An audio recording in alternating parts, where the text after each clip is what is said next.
Our guests today are Dr. Lisa Gunter and Grace Phillips. Dr. Lisa Gunter is an assistant professor at Virginia Tech and one of the nation's leading canine welfare researchers studying the experience of dogs living in animal shelters. Her work bridges research, real-world shelter challenges, and practical interventions through her Companion Animal Research and Education Lab, also known as CARE Lab.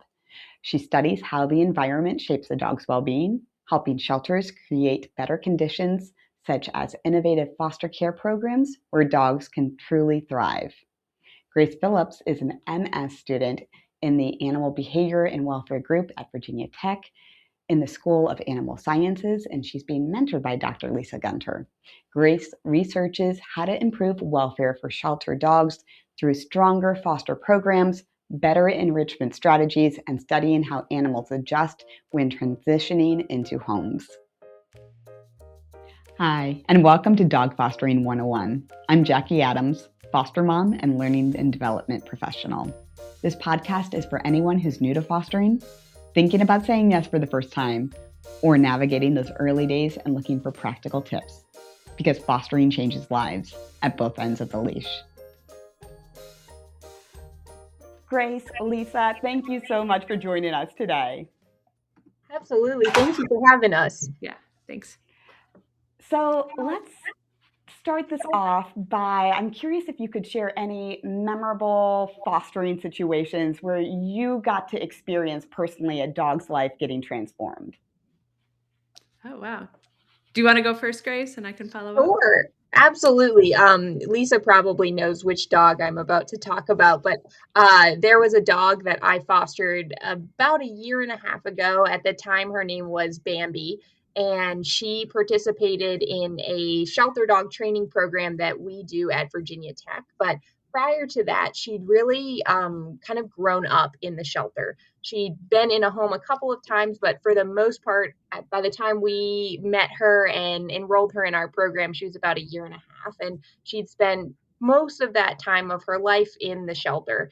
And again, by the time we met her at the shelter to enroll her in our shelter dog training program, she was at the point where she was quite stressed by the shelter. And so there were certain behaviors, including jumping and pulling on leash. She was a larger dog that made it difficult for care staff in the shelter and for volunteers to work with her. So a lot of people were not comfortable working with her any longer. She was not really getting out for walks or for meet and greets. And they were really interested in having us meet her and enroll her in our program because they were worried she might end up on a euthanasia list because she was just not thriving in the shelter setting. And so we took her for our program. She did awesome in our 5-week shelter dog training program. After completing the program, she still hadn't quite found her adopter yet. So I ended up fostering her. And we weren't quite sure what to expect with her having grown up, spent a lot of time in the shelter, about how she would be in a home setting. But she was just an absolute couch potato. She was so much fun, such a wonderful dog to have. One of the easiest foster dogs I've ever had. She was already potty trained. She was completely trustworthy with being left alone, never destructive. She just liked to nap. She was fantastic. And after fostering her, on Facebook, individual had seen my post about her and wanted to meet her. Her and her son, they had recently lost their previous kitty mix that they had, and they wanted to meet Bambi. They came out, they met her. It was a woman and her son and the woman's parents, and they all came to meet Bambi. Absolutely fell in love with her. They were so sweet, so gentle with her. I ended up telling them on the meet and greet that one of Bambi's favorite snacks was hot dogs that I used for training with her, and they ended up adopting her. And on the first night that they brought her home, they grilled and had hot dogs, and they made special ones for Bambi to have on that first night. And she really is just absolutely thriving. She's so loved and spoiled, as she should be, in the home that she's in now. And they absolutely just adore her.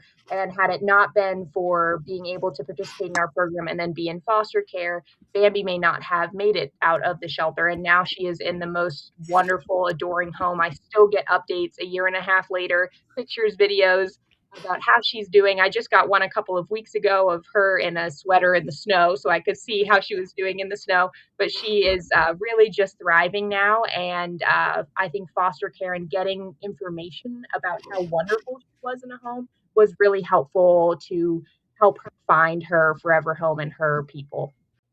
Grace, thank you so much for sharing that beautiful story about Bambi. I absolutely love it when I hear any really touching, heartfelt stories like that. Lisa, I'm curious if you can go a little bit into the research behind this. What does the data say about how fostering can help a dog that's in the shelter environment get adopted? Yeah, that's a great question. And when we think about our research, we've kind of bucket this sort of work that we do in kind of two different ways, and we'll probably talk about the other way that I'm not going to talk about right now. But we have two ways. One way is how does it immediately affect the animal, and then how does it help its long-term welfare? Like the reason why all of us get into sheltering is to help these dogs and cats find homes, and so when we take a look at the effects on adoption or the likelihood of adoption, it kind of depends on the flavor of fostering. So when we have something like a field trip where a dog gets to go out for a couple of hours out into the community, go for a hike, explore a town with that person, a dog that experiences a field trip of just a couple of hours, they are 5 times more likely to be adopted than a dog that doesn't, which is pretty amazing. Just a couple hours out of your day, and that can make a huge difference for the dog. And then we can look at something like what we call temporary fostering or short-term fostering, where maybe the dog just gets an overnight or maybe 2 nights with a person. And in that case, if a dog experiences temporary fostering, they're 14 times more likely to be adopted than a dog that doesn't. So there's a lot of different ways that folks can get involved. We've even seen in some other research that just typical traditional fostering, that likelihood of adoption can be anywhere from 5 to 20 times more than a dog that doesn't contact these programs. So, and we're often kind of left wondering, well, how do these programs work? Many folks will ask us, well, is it the foster caregiver that's adopting? Is this why these programs are so successful? And in fact, they're not. I mean, folks might be adopting maybe 5 to maybe less than 20% of the time. So it is really folks in our communities that see these like wonderful posts like like Grace talked about on Facebook, or see these dogs walking down the street that can really change the lives of these dogs for the better. Ooh, you said a couple of things in there that I really want to pick up on and Sure. pull out a little bit, because I think as a new fosterer, one of the things that I didn't know but I came to learn over the first couple of months is there's not just one way to foster. Like, I was concerned with my first couple of dogs, like, am I going to be in this for years with this dog? Yeah. What does it look like? But to know that it makes a programming, it makes this type of volunteering, this type of philanthropy, this type of giving back more accessible if you know that you can really do some concrete good in that dog's life, even like you said, after a few hours or after a day or two. I love that there's more than one way to foster correctly. Yeah. Um, I think like you said, if we see it as a way of like giving, then there's a lot of different ways to give. And I think and Grace can go more into this, but we recently published a review paper that Grace led, where we took a look at a lot of different types of not only foster care, but the effects of foster care. And one of the things that we really advocate for is as like a stepwise approach to bringing people into the fold. And I'll let Grace talk a little bit about that. Absolutely. Yeah, thank you, Lisa. I The stepwise approach is sort of a way to, like Lisa mentioned, ease people into foster care. So as opposed to having people who maybe want to get involved in fostering but haven't done it before, instead of getting them involved right away with a long-term, long commitment of fostering, like multiple months or even a year, that's a long time to commit to. Starting them off with a shorter amount of foster care, maybe giving someone a dog for a night or for a weekend, and then they know that at the end of that night or the end of the weekend, that next day, they're going to be bringing the dog back to the shelter. So there's sort of a bite-sized amount to get them started with foster care, see how it goes, see how they enjoy it in a small amount of time before they get involved with longer term, more traditional fostering of weeks or potentially months until that dog is to be adopted. What we also think about is starting people off with dogs that have typical needs, just a dog that might really enjoy a break from the shelter, maybe a dog that shelter care staff doesn't know a lot about, and we can get some information about them in foster care so we can share that with potential adopters. But not starting fosters off, especially if they don't have experience in this way, with a dog that has a lot of medical needs or behavioral challenges that might make it more stressful for a foster right out of the gates. We want to make it approachable. We want to make it accessible to people. Something that again is bite size, is manageable, rather than starting people off with a really long term foster dog, or starting them off with a dog that might cause extra stress for that foster as well. We want to get people get their foot in the door, get them feeling confident, develop a relationship with the shelter, and really deciding if they do enjoy fostering in a short term amount of time. What I love from what I'm hearing about your research here, Grace, is that, I hear a lot of people in animal rescue talk about their love of dogs. We do it for the dogs, etc. And I love that you're talking about the building up of the people, building up of the skills, the compassion, their own strength, their comfort level as they're going through this, saying, yes, we are absolutely doing this for the benefit of the dogs. And also, we know the benefits to what this brings to human lives when you get to see a dog transform. Can either of you talk a little bit more about what this does for the fosterers, what they get from these experiences? Do you want to take this one, Grace? Are you Sure, comfortable? yeah. There have been a few different studies that have looked at the impacts of fostering on the foster caregivers themselves. We have mentioned from previous research that there's, of course, lots of benefits to the dogs that are being fostered, but there's also some benefits that have been found with research to the foster caregivers, including a study that found that lots of foster caregivers report feeling increased levels of companionship and emotional support, decreased feelings of loneliness, even decreased reports of depressive symptoms when they have a foster dog in the home compared to a time where they don't. We also see changes to foster caregivers' physical health. There have been two studies that have utilized accelerometers to track the foster caregivers' activity when they had a foster animal in the home compared to when they did not. And they found that the foster caregivers spent more time active, more time engaging in steps, less time engaging in sedentary activity when they had a foster animal compared to when they didn't. And so we see those changes to the foster caregivers' elements of their physical health as well as their emotional health. And we also see from prior literature that foster caregivers also report feeling less stressed when they have a foster animal in the home, as well as they feel that they have improvements to their physical and their social health, particularly for foster caregivers who foster dogs. Foster dogs have a really awesome and unique way of getting us out of the house, going on walks, helping us to engage in that physical activity while also potentially going out in the community, walking around your neighborhood, which can help get you interacting with other people too. So foster caregivers also report those improvements to not only their physical, but also their social health when they have a foster dog. I love this because during this conversation, I'm just literally nodding my head because everything that you guys have been researching has been my personal lived experience for the last 9 months of fostering. I just didn't know that there was, you take something that has been very transformative in my own life and me going through this and being just shocked by what it looks like. Because based on, what we're talking about, I've been taking my foster dogs out to the run clubs, and I'm new to my city when I started fostering my town, and it was awesome to see how many people I met just from them coming up to me and asking questions about my puppy, or like my run club. If they see me now without a foster dog, they're like, oh, did Cosmo get adopted? What's going on? And just, it bringing about even a greater sense of community that it was a completely added bonus I didn't realize. So can we talk about what that looks like, not just for the fosters, but for the overall community? What does fostering do for that? What is this added bonus to this form of volunteering and giving back? Oh, that's a great question.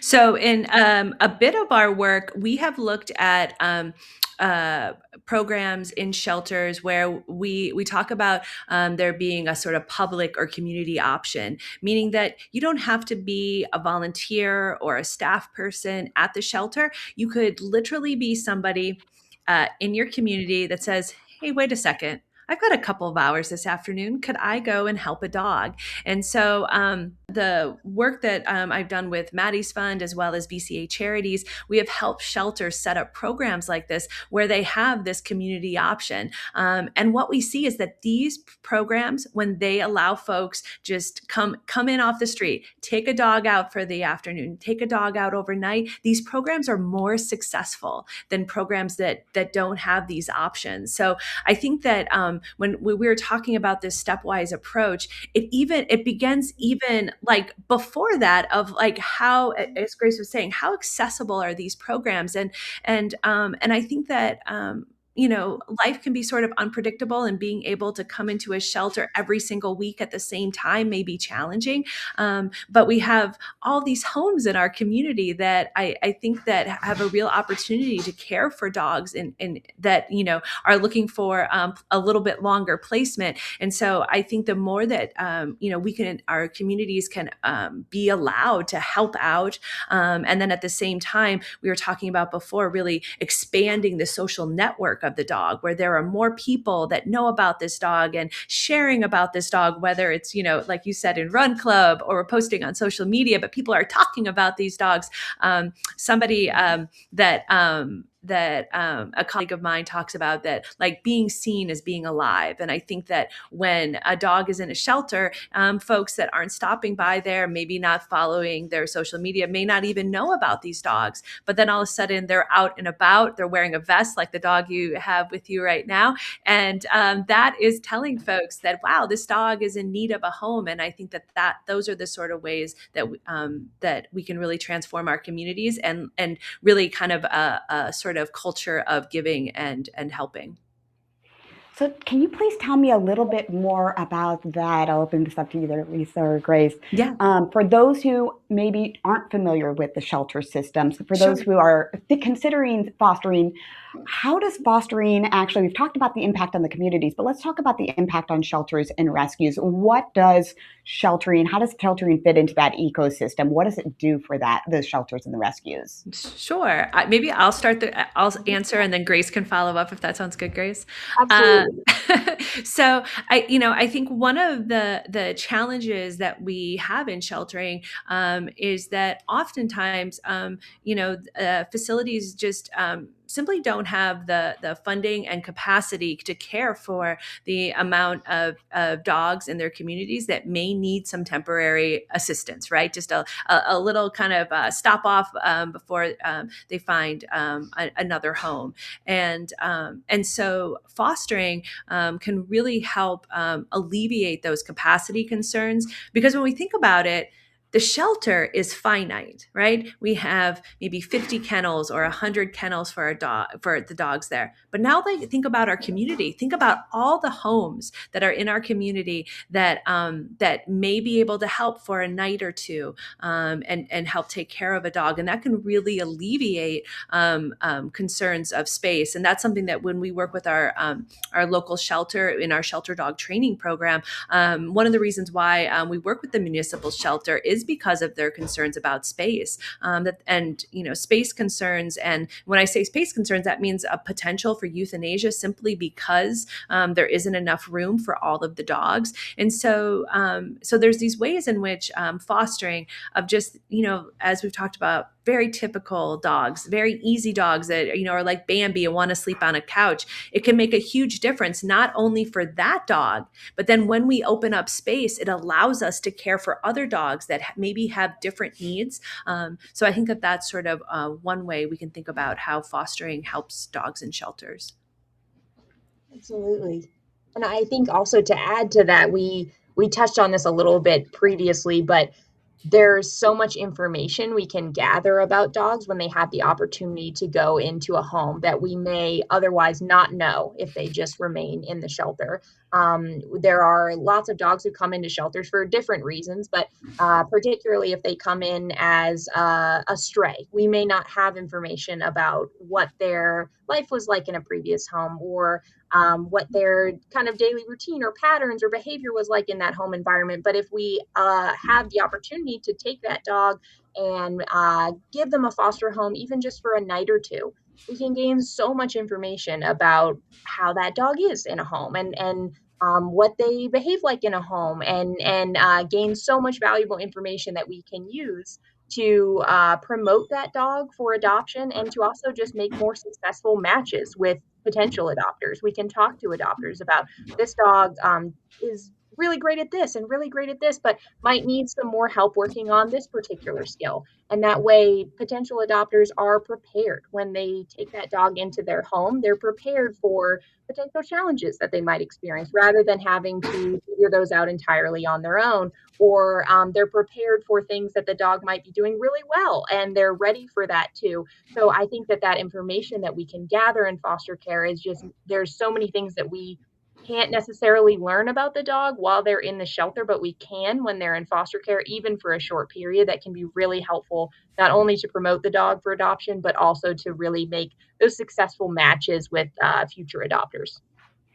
That was one thing I loved learning, is that was something I could, like a concrete thing I could do as a new foster, is create those behavioral notes once they're in their home. And then the other thing that really surprised me is how the dog transformed from being in that stressed out shelter environment and what we saw in there to all of a sudden, you've got that 3-day decompression period that typically a dog will go to, but how their personality started to come out. Can you talk a little bit more about getting those notes from a fosterer once that dog, kind of the cortisol levels start to drop, they're outside of maybe that noisy, distractive shelter, and now they're showing up in the home in a different way? Can you talk about what that transformation that a dog can look like when they're in the foster and in that home environment? Yeah, do you want to take this one, Lisa? And then Sure. I can also add on. That sounds good. I think that you bring up such a great point, and that's that it can be challenging for not only the dog in that environment, but it's also challenging for shelter staff to be able to, collect information. There's a lot of dogs to care for, and so getting really individualized information may not, be as sort of easy to do. And also, the environment itself. I think through a lot of different research, we've begun to appreciate that it's quite just difficult to predict the behavior of a dog in a home versus in the shelter. And that is by no fault of the animal shelter and the staff. It is just simply the way in which it is, in terms of putting an animal in an environment that is so different than a home, and expecting folks to be able to predict, well, like with a crystal ball, what the dog is going to be like in these situations that just maybe don't happen in the shelter, or not to the same degree. So I think that when we think about how foster care, and Grace kind of hit on this, like how foster care can really help dogs get adopted, learn more about them. Everybody, dogs and people alike respond to stress differently. It is not a one size fits all response. And so I think that's the beauty of kind of going into a foster home, is that as that dog settles in, we know that they, of course, go in and take a big, huge nap because they're catching up on all of that rest that they've been missing out on with all their noisy neighbors. But then as they begin to sort of, like you said, decompress, we begin to learn more about them. And I think that that is, and I think that one of the things that we find is that, and kind of I've mentioned this before, is that the stress response is not a one size fits all. So while some dogs in the shelter may be more shut down, and then they come into a home and they come out of their shell a bit more, and you get to learn more about them. There could be dogs that might be perceived, and Grace can talk a bit about this, that might be perceived as needing a very energetic home because they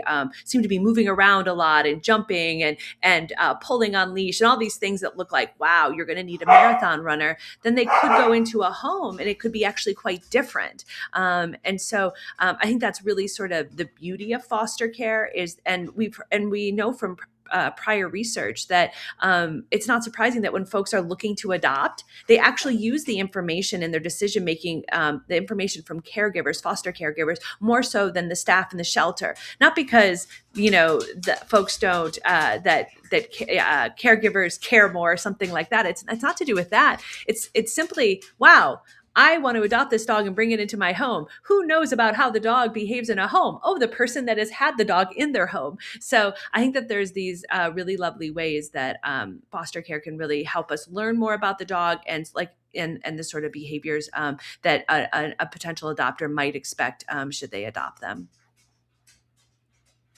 Amazing. Grace, I'm curious what you have to add on to that.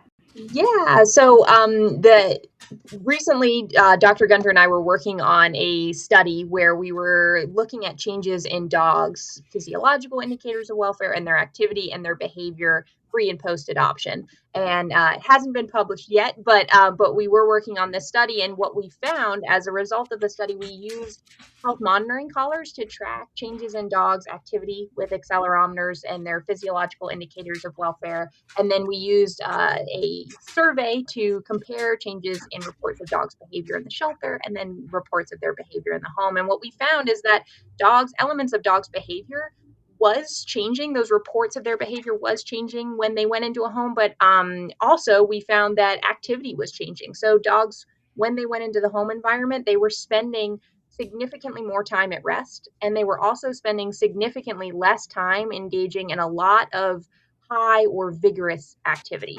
So in the potential stress of that shelter environment, dogs were resting less, but they were also spending a lot more time just engaging in high levels of activity. And then when they went into the home, that changed. And so, like Lisa was mentioning, when dogs have the opportunity to go into foster care and potentially decompress, and then in that home, we can see changes in their behavior. We can see changes in those activity patterns, and kind of get a better understanding of what that dog actually might need in a home, what their behaviors look like, what their activity patterns look like in a home environment. So again, we can use that to inform potential adopters later on about what they might expect from the dog in a home environment.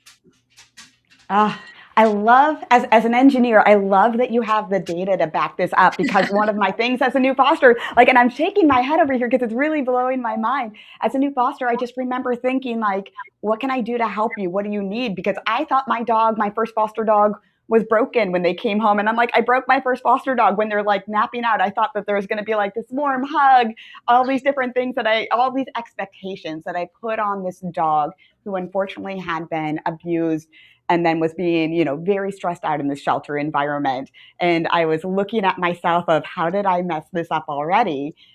And if I would have known that there's data to back up that this is a natural response and we can actually gauge where they're at and we can communicate with them in that way through the data, that it supports that these are the right steps. It's just so beautiful that you are making this accessible to a wider audience. Now, touching on that, I am curious, obviously you both have done a ton of research in fostering. I'm curious if what gaps you've identified in the research for fostering, or in the way that fostering interacts with the shelters and the rescues. Can you touch on that one? Sure. I'll maybe start it off, and then Grace can talk about a particular study she's working on. But we've continued the sort of way I got involved in studying foster care came through a very gracious grant from Maddie's Fund, where they funded my postdoc following following my PhD, and they actually had funded studies during my PhD. And so when we were doing that work, one of the programs that we help shelters launch, which we haven't published about yet, is what we call safety net fostering, or the fostering of owned animals when folks temporarily can't care for them. So this is a situation where these are dogs and cats and turtles and fish, a whole bunch of different, whatever folks have, and they just temporarily, because they're experiencing some sort of hardship, they can't care for their pet right now, but they definitely want to keep it in their lives, and they just need a little bit of help to have that time to get through the hardship. And what we found, we've helped about 18 shelters launch these programs, and what we find is that they are really helpful in keeping people and their pets together. In about 80% of the cases, we found that folks reunited with their pets, and so just a bit of foster care, just a couple of months. And these pets were able to go back to their people and continue on. And so I think that's one program I'm really excited about, because I think that the stay in the shelter is relatively limited, and we're not having to find new homes for pets that already have loving homes. It's just and so it's a different way of using foster care or utilizing foster care in shelters. But I think something that I think as we move forward in animal sheltering and thinking about ways in which we can really help people and pets, I think that's going to be one way. Another way that we're exploring, and this is going to be led by another one of my graduate students, Ava, is looking at office fostering, or the fostering of dogs in shelters, where the dogs can we're looking at two different ways of this office fostering. One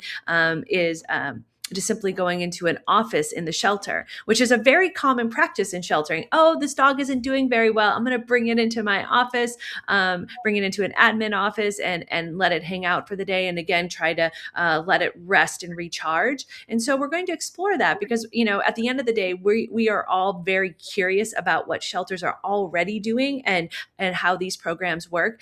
So that's kind of another form of fostering we're looking at. And then we're also looking at hybrid fostering, and that's a project that Grace is working on, and she can talk more about that one. Absolutely. Yeah. So hybrid fostering is a study that we've been working on for over a year now. And we've kind of divided the data collection for hybrid fostering into two studies, but a little bit about why we wanted to do this study, what is important about it. So we've seen from prior literature, there was a study that was done where foster caregivers were surveyed, and they were foster caregivers who used to foster, but then they stopped fostering. And they were surveyed about what some reasons were about why they stopped fostering. And from that study, they saw that 74% of foster caregivers stopped fostering because they had changes in their daytime schedule. They were now not going to be working from home. They had other obligations or responsibilities during the day that was making it difficult for them to continue fostering, particularly for dogs.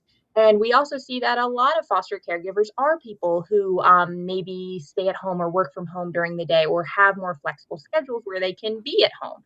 But for people who don't work at home or don't spend a lot of time at home during the day, lots of people feel that they can't foster because of that reason. They're not home enough to take care of a dog.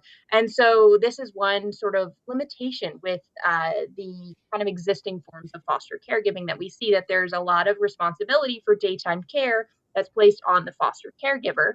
And we wanted to kind of try to figure out a way to reduce this. How can we reduce those responsibilities that are placed on caregivers?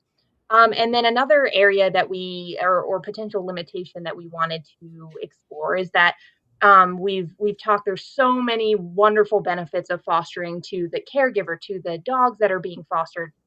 But sometimes we see that for dogs that go into foster care, while their welfare is improved and they're getting more rest and their stress levels are reduced while they're in foster care, sometimes their length of stay in foster care can be longer compared to a dog that stays in the shelter. And that might be due to lesser visibility or exposure to potential adopters, because there's not adopters walking through a foster caregiver's home like there is for a dog in the shelter. And so we also wanted to see how can we maintain the welfare of dogs that are in foster care while also potentially decreasing their length of stay, because the faster that dog gets adopted, the potentially sooner we can open up that foster home to a new foster dog as well and get another dog out of the shelter. So those two kind of limitations we wanted to explore. And so that's where hybrid fostering came about. And Dr. Gunter and I are working with PetSmart Charities. They're funding this study, and we're working with their PetSmart Everyday Adoption Centers. And in those everyday adoption centers, they have space for large dogs to be housed. And so in hybrid fostering, the idea is that in the morning, a foster caregiver can bring a dog into the PetSmart Everyday Adoption Center. The dog gets walks by the staff. They get potentially playtime with other dogs if they have buddies there. They get enrichment, all of the fun things. We call it doggy day camp. So it's sort of like a daycare like you would for your own dog, but it's for the foster dogs. And so during the day, they hang out in this PetSmart Everyday Adoption Center, and their care is covered by staff. And at the same time, they're getting exposure and visibility to potential adopters who are maybe wanting to adopt, or maybe just people who are shopping in PetSmart and happen to see the dog while they're in there. And so that exposure for the dogs increases. But then every night, the potentially after work for the foster caregiver or after their daytime responsibilities are done, they can pick up the dog from the PetSmart Everyday Adoption Center, bring the dog back home, and that dog can still rest and spend time in the home. So we can still learn about how the dog is in the home. They still get the opportunity to rest overnight and spend time with a foster family. But during the day, those daytime responsibilities for the caregivers are reduced. And so we've been looking at the impacts of this study in sort of two different ways. One, we've been looking at the impacts to adoptions and to length of stay for dogs that are in hybrid foster compared to dogs from the same rescue organizations that just stay in traditional foster care. And then we've also been starting data collection looking at changes to dogs' cortisol levels and to using those same health monitoring collars that I mentioned before, changes in their activity levels and physiological indicators of welfare to see how those change between dogs that stay in the shelter versus traditional foster care versus hybrid foster care. So we're still actively exploring that, but that is a study that we're working on to try to address those gaps and potential limitations with fostering. That's amazing that this collaboration you're talking about actually touches on something I was concerned about as a fosterer, because I would diagnose myself at this point, self-diagnose as being mildly addicted to fostering. I've noticed, and I've heard my foster group talk about like they need their foster fix. It's been like a week since their dog got adopted. So I was actually concerned, I bring in a dog, they start out high anxiety, they start to then decompress, you see their personality start to come out.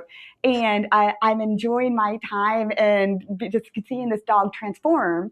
But I started to ask myself, okay, at what point is this becoming selfish that even though I'm taking my foster dog out to run club or out to a local coffee shop or brewery or whatnot, at what point am I not getting this pup the exposure so that they can meet their forever family? And I started to like try to consider what that could look like of, yes, I post on social media and you take some of these other steps, but at what point am I putting my own personal interest and my benefit over this dog getting matched up with their family? And I love that hybrid approach of having that collaboration, having multiple groups come together in that way in the best interest. That is absolutely amazing. So you're in the midst of that research and it might potentially continue to expand out to different areas?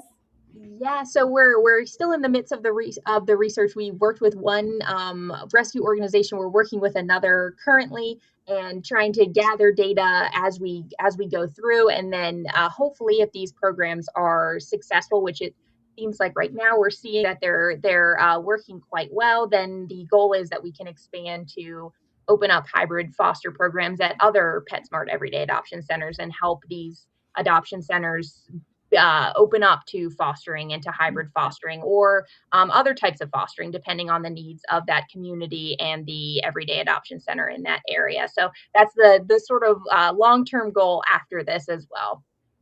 That is amazing that PetSmart is, just opening up and creating those opportunities. Yes. Let's talk a little bit more about collaborations between shelters, universities, nonprofits, or organizations. What evidence do you see of that building stronger fostering programs? I mean, this is such a great example of that. Is there anything else that we should be aware of?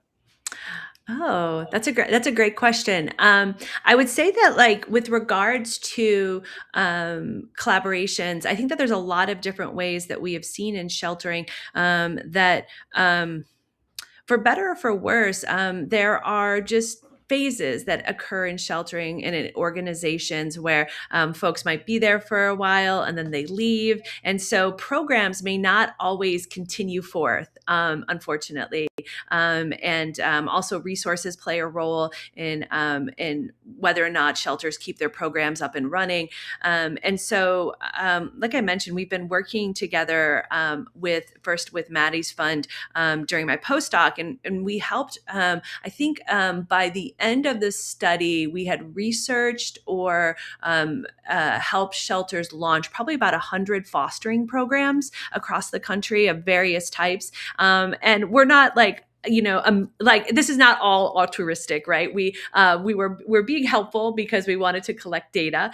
But I've seen then that as I've continued helping shelters launch programs through VCA charities, is that sometimes the same shelters are coming back and saying, hey, we're doing this, we are going to relaunch this program. Or maybe it's been a few years and they had a field trip program and then it shut down for whatever reason, and they want to get it up and going. So I think that there is always going to be this sort of kind of ebb and flow of programs in sheltering. And I think it's so important that we continue to go back to these evidence-based best practices. What do we know works? And this is sort of right that, that isn't like necessarily, the experience of one person, but what does it mean across many organizations? How do these programs work? What's most effective? Because when you have limited resources, it's so important to put them towards programs that we know work. I think the other thing that I think Grace mentioned before is that we have a shelter dog training program, and this next semester we're doing a shelter cat behavior and welfare program. We also have, again, through the very generous funding of VCA charities, we're having a shelter internship program where students are going to shelters and helping them. They're learning about enrichment programs and then helping shelters that are less resourced put together programs. And I think through the work that we're doing, we really want to promote these best practices, and the students that are going out into the field know about what really works. And so when you have limited time and you have many dogs that need help, we're hoping that the next generation of folks that are going into animal sheltering have these programs at their fingertips that are like, hey, I know a way we can get the community involved. Hey, I know a way that helps dogs get adopted. Oh, wow, this dog seems like they're not coping well in the shelter. Let's get them out into foster care.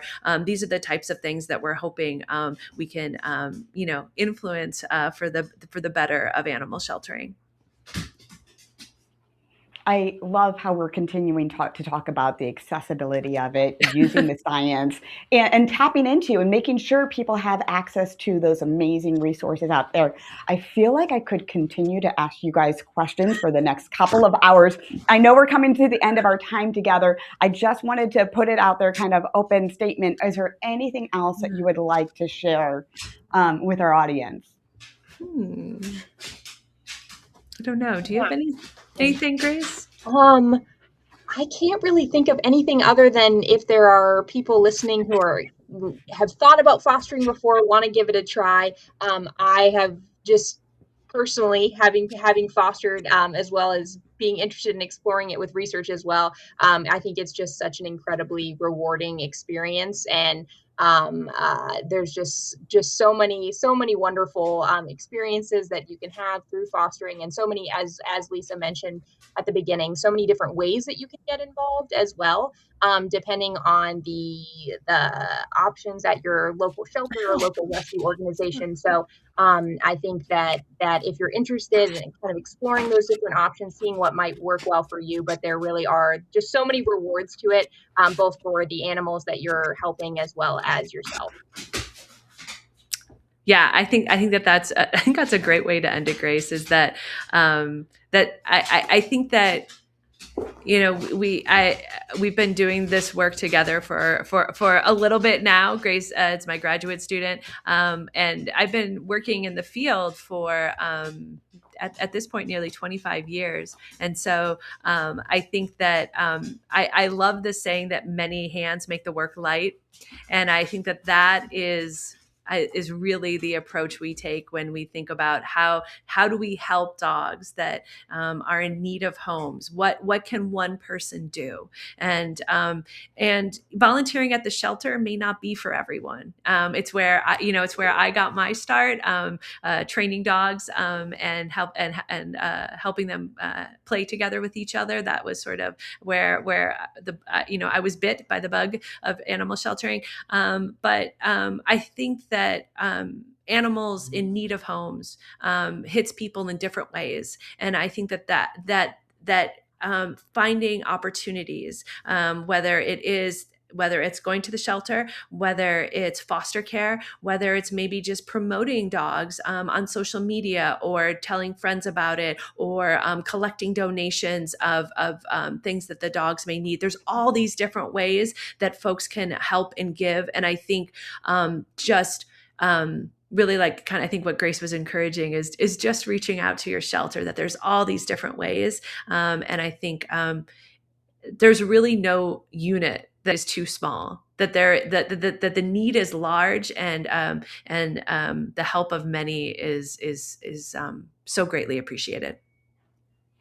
I think that is an amazing way to wrap this up. I really appreciate how we talked about kind of the research to back up the experience of fostering, and understanding how the data kind of normalizes some of these, what I would consider a little bit of crazy, very personal experiences that you get to see these puppies transform, and then getting to hear about the work that you all are doing, the collaborations in order to pioneer new and even better opportunities for these shelter dogs. So thank you so much, Lisa and Grace, for taking the time to come together, share the amazing work that you're doing out there. It has been absolutely delightful talking with you both. Thank you for having us. Agree. Thanks so much for having us on. It's been really fun to chat about all this work, and I think if one person listening decides to give fostering a try, like that's like, it's a win for the day. Yes. Agreed. Thanks so much for joining us for this episode of Dog Fostering 101, everything I wish I knew when I began fostering. This episode was edited by Make Your Day Richer. If you enjoyed it, please be sure to follow us and check us out on Facebook and Instagram. Now go cuddle a pup and have a great day.